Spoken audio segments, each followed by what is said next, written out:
G'day everyone. What I've been looking at recently is upgrading my storage.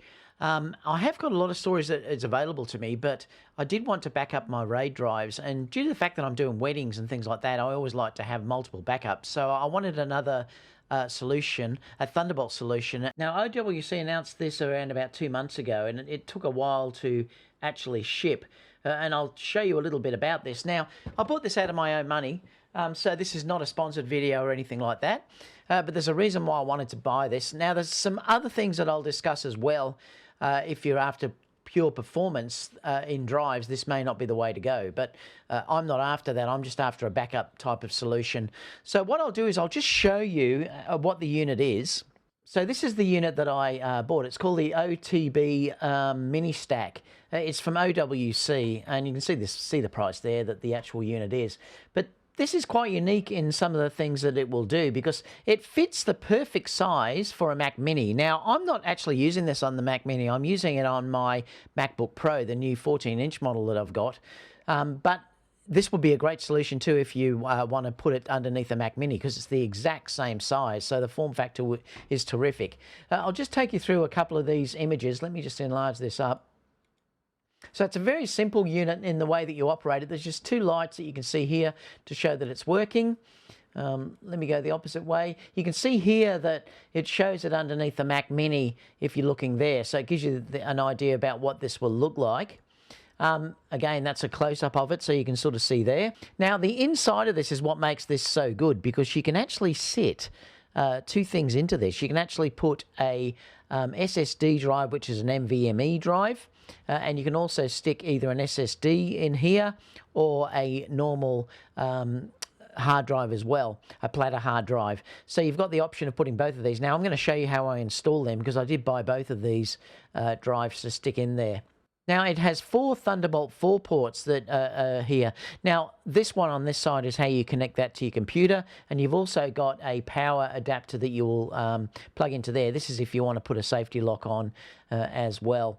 Now, just to sort of give you a bit of information about this too, it is a Thunderbolt 4, but it's USB-C compatible, so you can use both if you want to use that. It also talks down here that it will charge. It's got 60 watts of notebook charging power over Thunderbolt or USB-C. So that's great if you wanted to keep your notebook charged up as well. Now, this is one of the only downsides that I've found with this unit is even if you put an NVMe drive in there, the maximum performance you get is only 770 megabits per second. And I'll show this working so you'll get an idea about how this actually performs. But so if you do want this for really fast performance, although there's nothing wrong with 770 megabytes per second, but if you are after really fast drives and things like that, this is obviously not the solution for you. It does also come with a Thunderbolt cable as well, which is nice because a lot of these units that you buy don't come with Thunderbolt cables. It is also whisper quiet too, so I've noticed that there is a fan internal on this, but it is super quiet, so there's no noise at all. Now, it just says here that it has a universal SATA HD and SSD bay, like I said, so you can plug both of those drive formats in there, and it has an NVMe M.2 PCIe SSD slot as well, and I'll show you these being put in there, so that's great. So you have got that ability there as well. Now, you can, if you want to, with the OWC Soft RAID utility, you can actually run this as a RAID as well.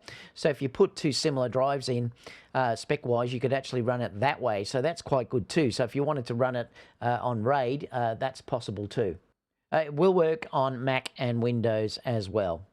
Now, just a little bit about the specifications here. You'll see that the device ports will go up to 40 gigabits a second. So, you know, they're very, very fast, and you can daisy chain this as well. So you could run multiple devices off this if they were Thunderbolt as well. So, you know, that's a really good thing to have on this. There is a cooling fan, like I've said. And also, if you want to have a look at what OS compatibility, I'll leave the link down below so you can check what OS this will work with. Also, there's no drivers required on the Mac side. I'm not sure about the PC side, but there certainly wasn't on the Mac side as well. So what we'll do now is I'll open up the case and I'll show you installing the hard drives into it. So this just gives you a look at the front. You can see the OWC sign. If you look on the back there, the 4 Thunderbolt ports that you connect to the computer.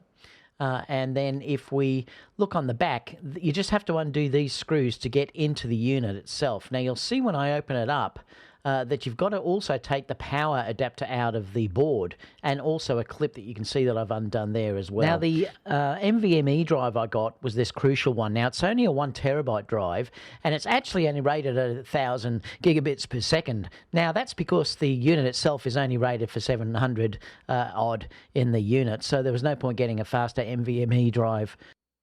Now, the hard drive that I've got is a Seagate. It's an 8 terabyte drive. That matches my RAID that I'm using to store everything on, so I can back everything up. It's only a 5,200 RPM drive, but that's not an issue because I don't need it to be that fast. Now, if you look here on the inside, what I'm going to do is I'm going to attach the NVMe drive first.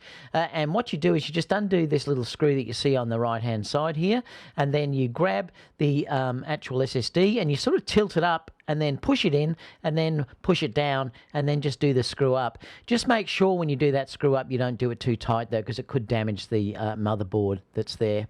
Now, the drive itself just sort of slots in between these slots, and you just push it in, and then it clips into the section there that you just saw. All you have to do then is just use the screw holes to tighten it down so it won't move later on. And then there's also 2 at the back that you put in as well. And that's as simple as it is. Okay, so let's try and see what performance we get out of these drives. So I'm going to select them. I'm using Blackmagic Disk Speed Test here. If I go select drive, target drive. Now over here, these are my drives that I've actually got on here. So I'll test the NVMe drive first. So I'll click onto that and then say open. Now that will open that up. Now if I do a speed test on this now, we'll see how it goes. So you can see here it's up to 652. I'll do this a couple of times because sometimes they sort of average over a period of time. So I'll give it 2 goes just to see what it reads. So the write there is 656 and the read is 783. I'll do it again just to see if it's roughly about the same. Yep, so it's roughly about the same. And the read's roughly the same there too, around 780. Now this chart here gives you an idea about if you're working with this, what type of results could you work with? So it's pretty good. I mean, you're only sort of dealing here that you couldn't work with this 10-bit YUV422. Apart from that, you could work with everything, even down to 2160p, 60p, sorry, in ProRes 422 and Camera DNG RAW. So it's fairly good. Now, what we'll do is we'll try the internal drive. Now, remember, this is only a slow backup drive, so speed really is not important in this. So I'll just sort of stop this and then we'll test that drive and we'll do a speed test on this. I expected this to sort of roundabout be, 180, 200, and that's what it seems to be reading. So it's 164, 165. So we'll see what the read speed of this is as well. 140, 50. So it's about 160 odd as well, around 160 at peak there of 156. And that's, like I said, that's ample. I don't need a fast drive to run Carbon Copy Cloner. I'm only dragging the drive over. After it's done the initial backup, then it's only replacing files that are there. So I was quite comfortable with buying a 5,200 RPM drive. So overall, I'm really happy with how the drive works. Like I said, I wasn't after a real performance drive here because I have other drives that I'll talk about in another video for my editing in video and things like that. This drive really, for me, is only as a spare drive for backing up my RAID system that I have, which is an 8 terabyte system, and also to give me a small 1 terabyte NVMe drive on there as well that I can just use for certain things as well. I love the fact that it is Thunderbolt 4, and I can daisy chain off that if I need to add more devices later on. And obviously, if you have a Mac Mini, this is even better because it will fit that perfect size underneath. But overall, I'm really happy with it. If you have any questions, leave them down below and I'll get back to you as soon as possible. I will leave the link where you can get this, but like I said, I bought this with my own money, so there's no affiliate money or anything like that involved here. And apart from that, everyone, I'll see you all in the next video. Bye for now.